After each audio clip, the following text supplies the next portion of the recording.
auton oppopeliin tämmöisen Keiju talvella 2015. Oliko taiteilijalla niin sanotusti vapaat kädet vai onko Keijulla jotenkin taina? No, mä tein sellaisen ensin sitä piirustuksen. No se vapaat kädet, ei se ole siitä mun ideasta. Ja sitten se sai toteuttaa ihan itseänsä, kun Keijussakin se on se niillä maailmassa. Miksi Keiju? Miksi ei vaikka leijona tai sammakko tai mistä tämä Keiju-idea lähti? Se on ihan mun oma juttu, että mulla on itselläkin sellaista Keiju. Okei, eli se on vähän niinku sulla tämmönen tavaramerkki. Sulla on tatuoitu selkään Keiju ja nyt on kuule autossa Keijut. Vähän niinku menette pinkein siivin sitten tuolla autoteillä.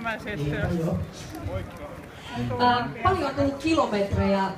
Tietysti talvisilla tälle ei ajeta metriäkään, mutta kesällä varmasti tää on aika tämmönen niin sanottu huomiota herättävä näkyy tuolla liikenteessä. Kuinka paljon täällä on?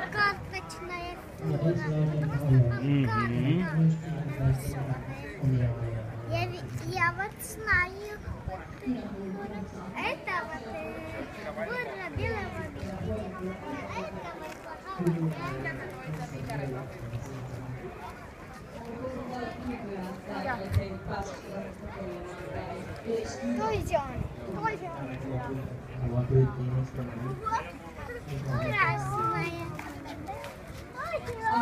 Nyt ei tietysti tää musiikki täällä soi, mutta aamulla joulun vähän testailla.